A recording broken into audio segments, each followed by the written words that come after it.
أعوذ بالله من الشيطان الرجيم. بسم الله الرحمن الرحيم.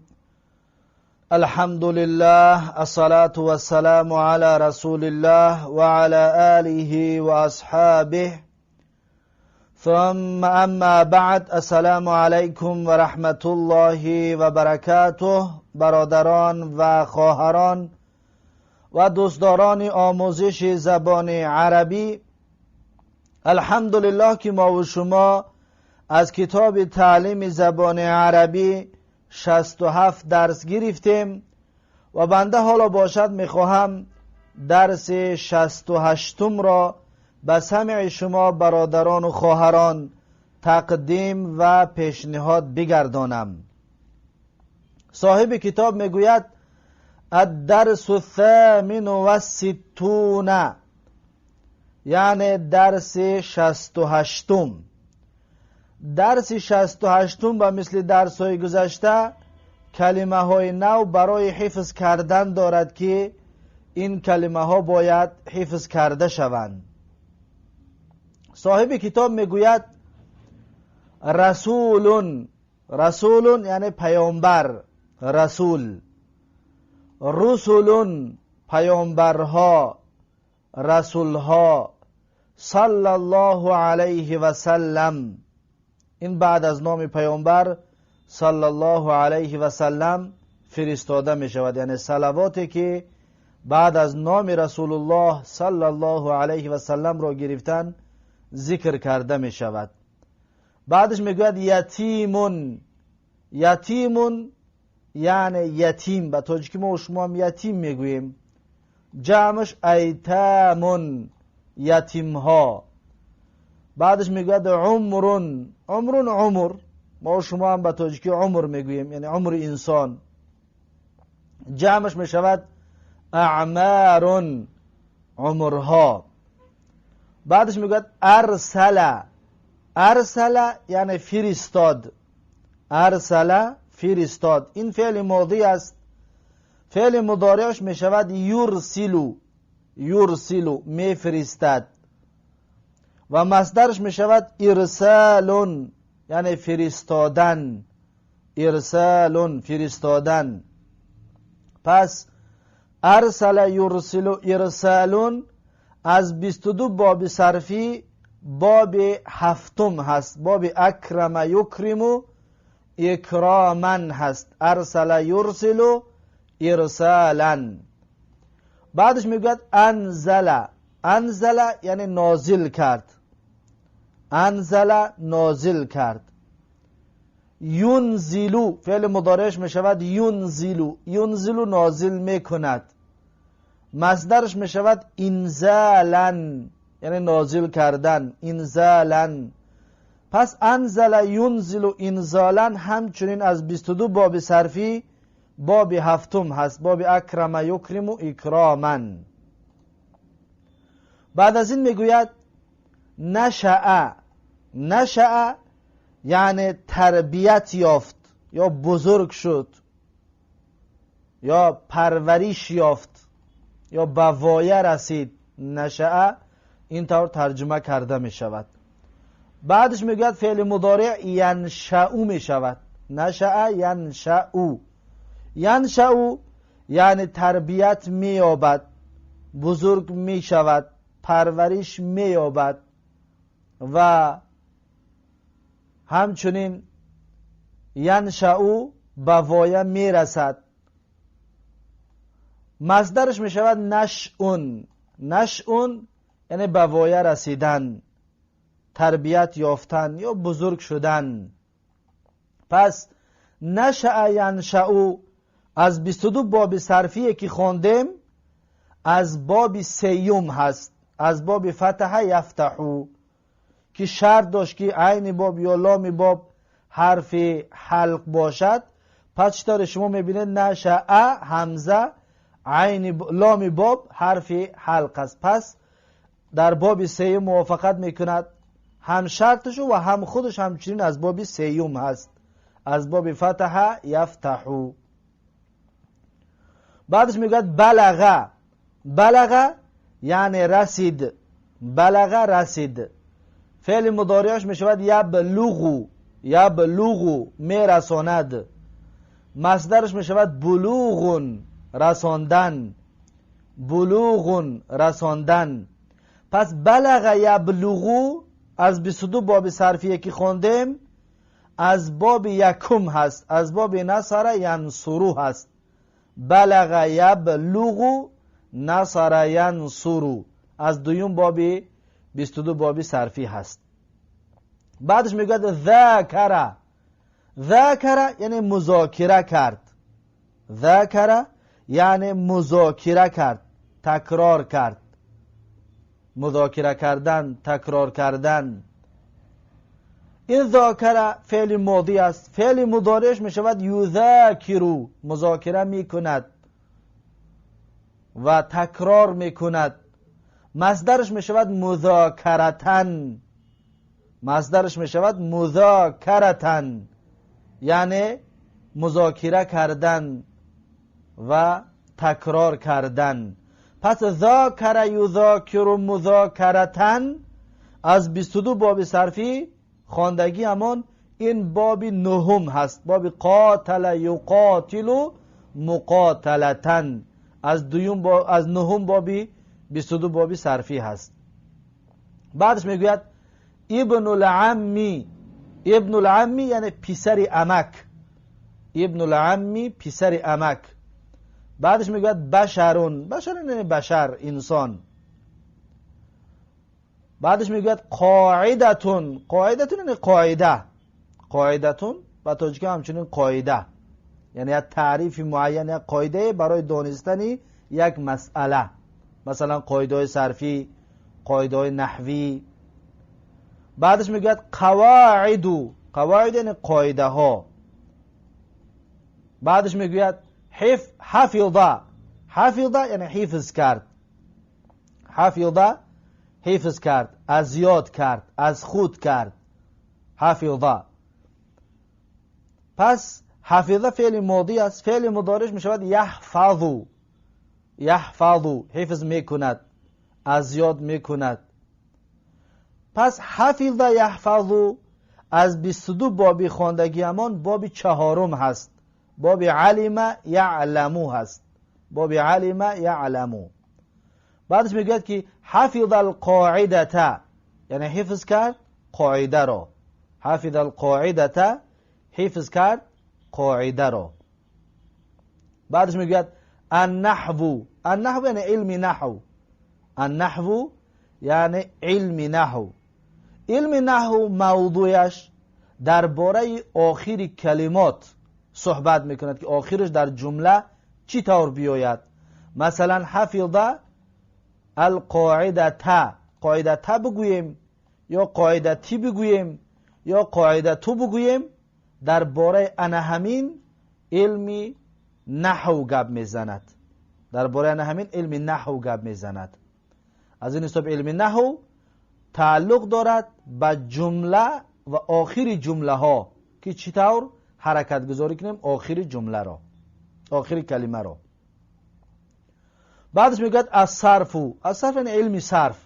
علم صرف تعلق دارد به حرکت گذاری پیش از آخر، یعنی خود کلمه حفظه را اگر ما نگاه کنیم با حرف ذات علم صرف کار ندارد. علم صرف بین دو حرف اولینه اش کار دارد که حافی، حافی. با این دو تا حرکت چی بتوییم؟ با این علمی صرف کار دارد. یا القاعده تا اینجا تا حرف دال القاعده، این مسئله علم صرف است، علم صرف. اما در آخرش این حرکت را که میمونیم یا در آخر حرف ذ را میمونیم، این تعلق دارد به علم نحو. پس علم نحو فقط حرکت آخری کلمه را چی طور ماندن تعلق دارد، علم صرف باشد. پیش از حرف آخر حرکت هایی که میمونیم اون تعلق دارد به علم صرف. پس علم صرف خلاصه همین است که برای کلمه سازی، یعنی کلمه را چطور بسازیم به طریق علم صرف میدونیم، و کلمه شناسی و کلمه را چطور بشناسیم به طریق علم صرف میدونیم. پس این کلمه حفظه را ما وقتی که میخواهیم بدانیم به علم صرف میدونیمش. حافظه پس میدونیم که از 22 باب صرفی باب دوم هست، باب چهارم هست. قاعدتون، پس این قاعده را همچنین ما با علم صرف میدونیم، با علم صرف این قاعده را میدونیم. یا قواعدو، قاعده ها، این را همچنین با علم صرف میشناسیم که چی است. صیغه منتهی الجموع این تعلق دارد به علم صرف، اما حرکت های آخر تعلق دارد به علم نحو که چطور ما و شما از علم صرف کتاب بدان خوندیم و کتاب 22 باب صرفی خوندیم و کتاب صرف میر خوندیم، و از علم نحو باشد آجرومیه خوندیم و حالا در حالت تقدیم کردن علم نحو از کتاب دروس و نحویه هستیم و کتابایی که تعلق به علم نحو دارند. بعد از این میگوید شرفتون. شرفتون یعنی ایوان، بالکن. شرفتون ایوان، بالکن. جمعش میشود شرفون، بالکن ها، ایوان ها. بعدش میگوید اهتمامون. اهتمامون یعنی اهمیت دادن، دقت دادن. جمعش میشود اهتماماتون. اهتماماتون یعنی اهمیت دادن، اهمیت دادنی ها یا دقت دادنی ها یا دقت ها. این اهتمام اصلا خودش مصدر هست. مصدر از باب اهتم یهتم و اهتمامون هست. اهتم یعنی که اهمیت داد، دقت داد. یهتم اهمیت میدهد، دقت میدهد. اهتمامون اهمیت دادن، دقت دادن. پس این از 22 باب صرفی باب 11 است. باب اجتماع یجتمع اجتماعون از باب 11 است، لیکن این مضاعف است. اهتم آخرش دو تمیم، اهتم. پس این مصدر است از باب 11. بعد از این میگه لفت الاهتمام الى. لفت الاهتمام الى. لفت یعنی جلب کرد. لفت به معنای چی است؟ به معنای جلب کردن یا گردانید. لفت جلب کرد، گردانید. لفت الاهتمام یعنی گردانید اهتمامش را، دقتش را الی بسوی. لفت الاهتمام الی، جلب کرد دقتش را به. بعد از این میگوید فعل مضارعش لفت یلفتو. یلفتو یعنی که جلب میکند، میگردد. مصدرش میشود لفتون یعنی جلب کردن یا گردانیدن. پس لفت یلفتو از 22 باب صرفی از باب دوم است، باب ضرب یا ضربو است. لفت یلفتو ضرب یا ضربو، پس از باب دوم هست. بعد از این میگوید تلحینون. تلحینون. تلحینون یعنی آهنگی سخنگویی. تلحین یعنی آهنگی سخنگویی یا آواز یا نغمه ای که در سخنگویی تلفظ کرده می شود، همین رو میگن تلحین. بعدش میگوید نطق. نطق یعنی نطق کرد، تلفظ کرد. نطق نطق کرد، تلفظ کرد، یعنی به زبان گفت. فعل مضارعش میشود ینطق. نطق میکند، به زبان میگوید یا گپ میزند. نطق را میتونیم بگیم گپ زد.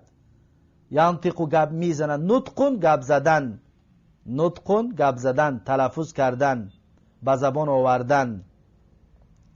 پس نطق ینطق این از 22 باب صرفیه که خوندیم از باب دوم هست، از باب ضرب یضربو هست. نطق ینطق از باب ضرب یضربو هست، از دوم باب 22 باب صرفی هست.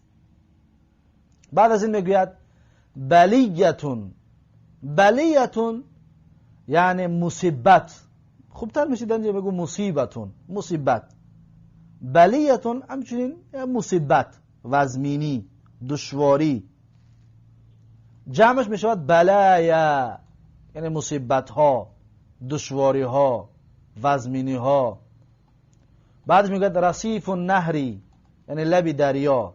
رصیف النهری لب دریا یعنی پیاده‌گرد هایی که در لب در نهر میشود، دریا میشود، جای های پیاده‌گرد همون را میگن رصیف.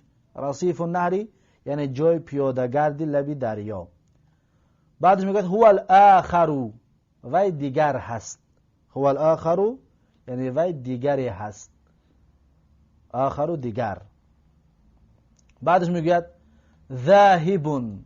ذاهبون یعنی رونده، یک آدمی میرفتگی.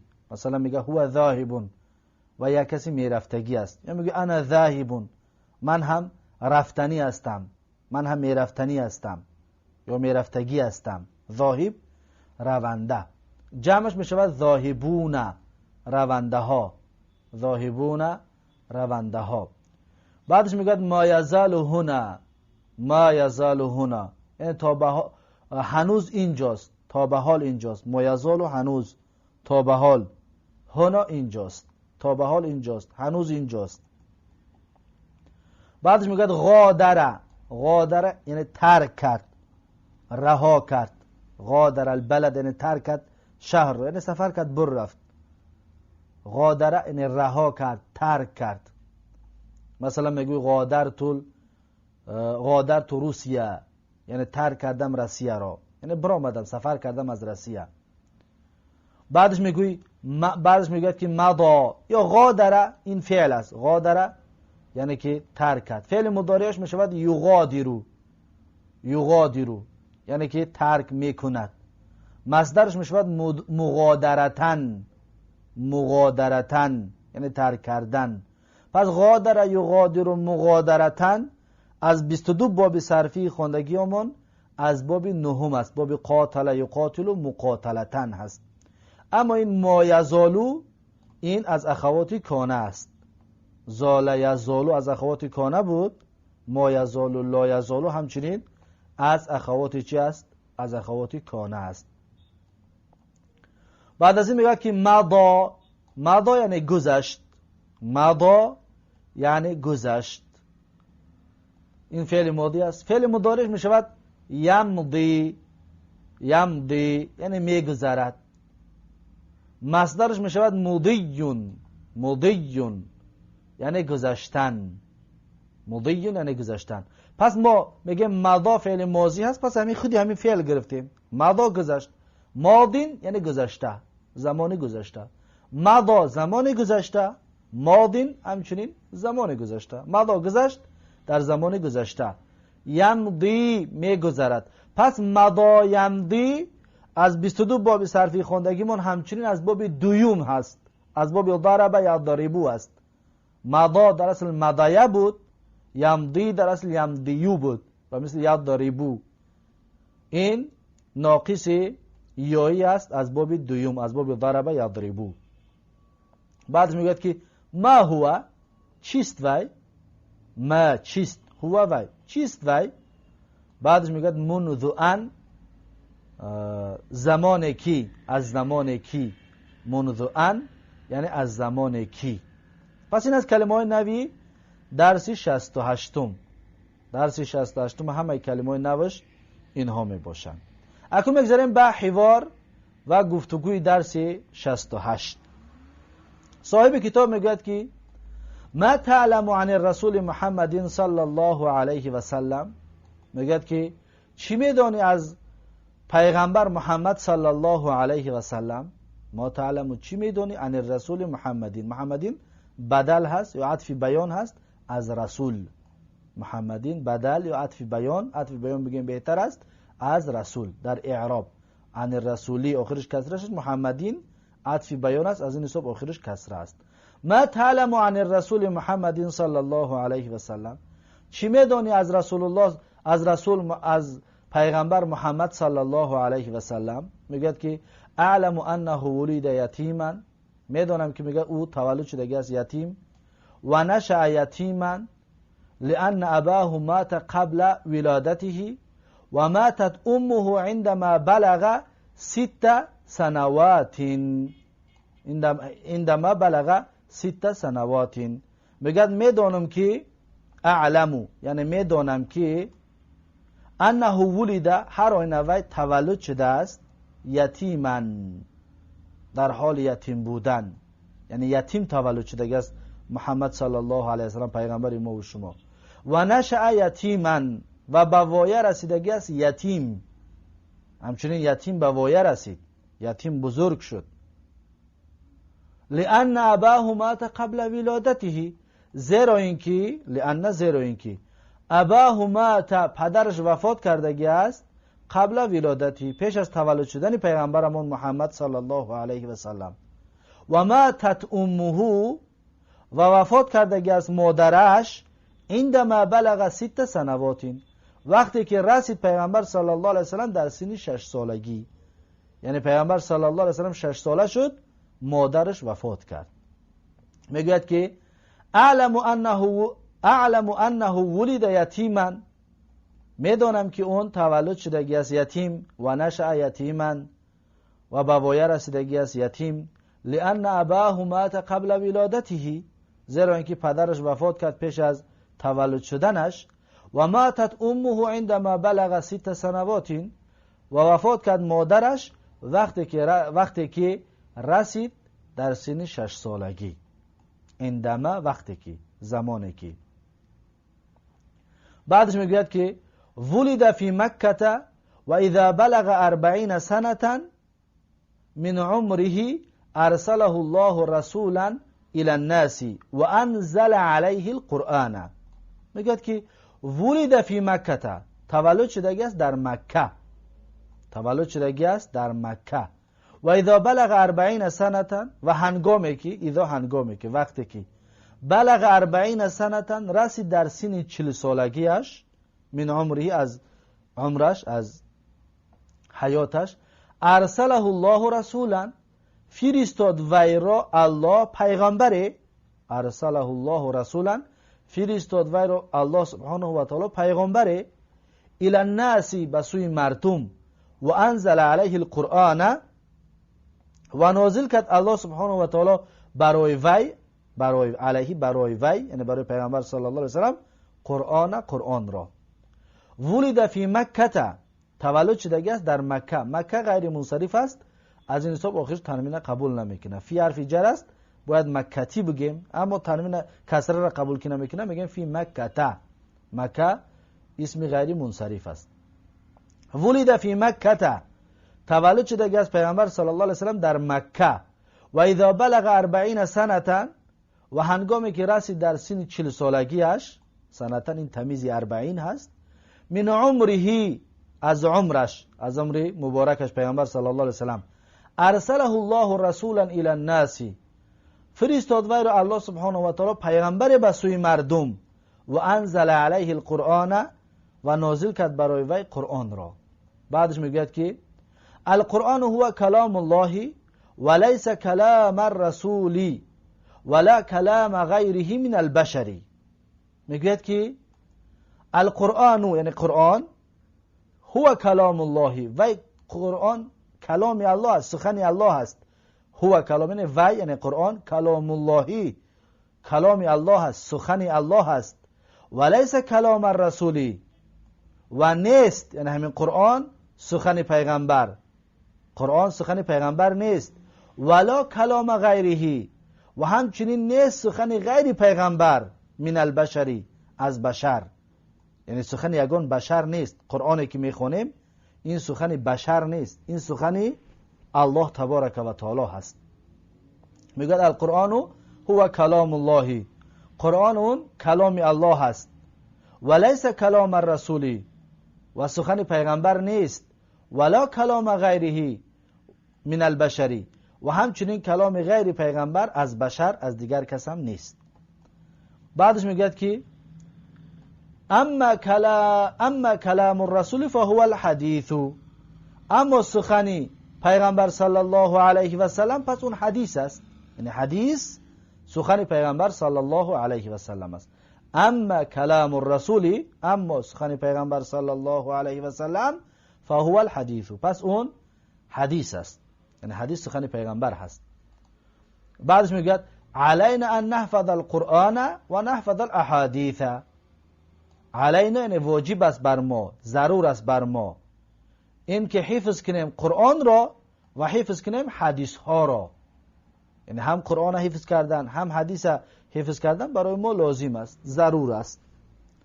علینا ان نحفظ القرآن و نحفظ الاحادیث. لازم است برای ما این که حفظ کنیم قرآن را و حفظ کنیم حدیث ها را. بعدش میگوید لابد للعالم من ان يعلم القرآن و يعلم الاحادیث. میگه لابد للعالم، لابد هم چیز ضرور است، لابد ضرور است، حتمی است، للعالم برای عالم، من ان یعلم القرآن، از این که بداند قرآن را، یعنی که عالم باید قرآن را بداند، و یعلم الاحادیث و بداند حدیث های پیغمبر صلی الله علیه و سلم را. لابد للعالم، ضرور است برای عالم، من ان یعلم القرآن، از این که بداند قرآن را، و یعلم الاحادیث و بداند حدیث های پیغمبر صلی الله علیه و سلم را. بعدش میگه که من فی الشرفتی، من فی الشرفتی یعنی کی است در ایوان، من فی الشرفتی کی است در ایوان، یعنی که در بالکن کی است. بعدش میگه هو ابن عمی یذاکر دروسه، وای پسر عمک من هست تکرار میکند درسایش را، مذاکره میکند درسایش را. هو ابن عمی، وای پسر عمک من هست، یذاکر دروسه، مذاکره میکند تکرار میکند درسهایش را. بعدش میگه یا ایها الطلبه ذاکروا دروسکم واحفظوا قواعد النحو والصرف والفتوا الاهتمام الى التلحین عندما تنطقون بالکلمات. میگه که یا ایها الطلبه، یعنی ای دانشجویان، طلبه جمع طالبون هست، ای دانشجوی ها، ای طلبه ها، ذاکروا دروسکم، مذاکره کنید درسایتان را، تکرار کنید درسایتان را، واحفظوا قواعد النحو و صرفی، و حفظ کنید قاعده نحوی و قاعده صرفی را، قاعده ای که در علم صرف در علم نحو می آید اونها را حفظ کنید. مثلا قاعده ای که فعل ماضی همه وقت مبنی علی الفتح است یا مبنی است، فعل امر مبنی است، اینا قاعده هستند، یا فاعل همه وقت مرفوع است، مفعول به همه وقت منصوب است، اینا قاعده هستند. این قاعده را میگه باید حفظ کنید. از قاعده نحوی بود. قاعده صرفی مثلا باب ها را، باب یکم و دوم و سیوم و باب ها به چی معنا می آید، وقتی باب تغییر میتیم چی تغییرات در کلمه وجود می آید، اینها را باید حفظ کرد. میگه والفتو الاهتمام، اینجا ده همزه وصل باید باشد، نه همزه قطع. والفتو الاهتمام، والفتو الاهتمام، والفتو الاهتمام یعنی که جلب کنه دقتتان را، الى التلحین، برای تلفظ کردن، برای آهنگ تلفظ، عندما تنطقون بالکلمات، وقتی که نطق میکنید، وقتی تلفظ میکنید کلمه ها را. اینجا بی برای تعدیه آمده گست، بیره ترجمه نمیکنیم. تنطقون بالکلمات، نطق میکنید شما کلمه ها را، این ب برای تعدیه هست. اکنون میگوید که یا ایها الطلبه، یعنی ای دانشجویان، ذاکروا دروسکم، این طلبه گفتیم جمعی طالبون هست، مذکر، با فکر نکنید آخرش ت دارد برای مؤنث است، نه، این جمعی دانشجو پسرها است، طالبون، طلبتون یعنی دانشجو پسرها. ذاکروا دروسکم میگه که تکرار کنید، مذاکره کنید درسایتان را، واحفظوا قواعد النحو و صرفی، و حفظ کنید قاعده نحو و قاعده صرفی را.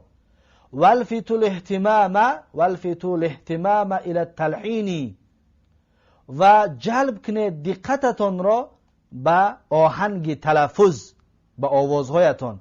عندما تنطقون بالکلمات، زمانی که نطق میکنید کلمه ها را، عندما زمانی که یا وقتی که هنگامی که تنطقون بالکلمات نطق میکنید کلمه ها را. بعدش میگوید هل عندك وقت لتسمع كيف اقرأ. هل عندك وقت، یعنی آیا تو وقت داری، آیا تو فرصت داری، لتسمع كيف اقرأ، تا اینکه گوش بکنی چی طور میخونم من. هل عندك وقت، آیا تو وقت داری، آیا تو فرصت داری. لتسمع کیف اقرأ، تا اینکه گوش بکنی تو چی طور میخونم من. کیف اقرأ، چی طور میخونم من. میگوید نعم، بله. اقرأ، اقرأ بخون، فعل امر. اقرأ، قرأ یقرأ، فعل امر میشود اقرأ، بخون. قراءتك صحیحة لكن التلحین غیر صحیح. میگد که خواندن تو درست است، لیکن صدایت یا آهنگ صدایت صحیح نیست. غیر صحیح، صحیح نیست. میگوید قرائتک صحیحتون، یعنی خواندن تو، قرائت کردن تو درست است. لکن التلحین، لیکن آهنگ تلفظی تو، لیکن آهنگ تلفظت میگه غیر صحیح، صحیح نیست. بعدش میگه اخونا وقع فی بلیت علینا ان نفکر کیف نساعده. میگه اخونا یعنی برادر ما، وقع فی بلیت گرفتار شده است. وقع به معنی افتیده است، غلطیده است و گرفتار شده است. گرفتار شده است فی بلیت یعنی فی مصیبت، در مصیبت، در وزمینی. علینا ان نفکر، علینا یعنی واجب است بر ما، ضرور است بر ما، ان نفکر این که فکر بکنیم. کیف نساعده، چطور کمک کرده میتونیم وی را. کیف نساعده، چطور کمک کرده میتونیم ما وی را. اخونا وقع فی بلیت، برادرمان گرفتار شده است در مصیبت. علینا ان نفکر کیف نساعده، لازم است برای ما که فکر بکنیم چطور کمک کرده میتونیم وی را. بعدش میگه قل لی ما هو الطریق الى رصیف النهر. میگه بگو برای من. قل فعل امر، قال یقول، قل فعل امر، بگو. قل لی، بگو برای من، لی برای من. ما هو الطریق، یعنی کجاست اون راهی که الى رصیف النهر، به سوی لب دریا هست. یعنی در کجاست اون راهی که به سوی لب دریا هست. قل لی ما هو الطریق الى رصیف النهر، بگو برای من کجاست یا چیست آن راهی که، کجاست آن راهی که الى رصیف النهر، به سوی لب دریا. بعدش میگه سیر معیه. سیر معیه یعنی سیر کن با من، سیر کن یعنی بیا با من، ره بگرد با من. سیر، سیر کن. سار یسیرو، ساره یعنی سیر کرد، رفت. یسیرو سیر میکند، میرود. سیرون سیر کردن. پس سیر فعل امر است. سیر کن یعنی بیا معیه، همراه من. انا الاخر ذاهب الى رصیف النهر، من دیگری هستم رونده به سوی لب دریا. یم لب دریا رفته ایستاده بوده است. برای خودت میگه انا الاخر، من دیگری هستم، ذاهب الى رصیف النهر، رونده به سوی لب دریا. رونده یعنی منم طرف لب دریا رفته ایستادم. بعدش میگه هل اخونا العربی من مصر ما یزال هنا. میگه آیا برادرمان، برادر عربی امان، اخونا العربی، آیا برادر عربی امان من مصر، از مصر بود. ما یزال هنا یعنی هنوز همین جا هست. هل اخونا العربی من مصر ما یزال هنا، آیا برادر عربی مصریمان هنوز اینجا هست. میگوید لقد مضت سنة منذ ان غادر اخونا بلادنا. لقد مضت، واقعا میگه گذشته است. مضت گذشت. مضت در اصل مضایت بود، یا یادش پیش ت، اما اون قلب الف شد مضات شد، بسبب التقاء ساکن الف حذف کردیم شد مضت. مضت یعنی گذشت. این فعل ماضی است. لقد مضت سنة، واقعا میگه گذشت یک سال.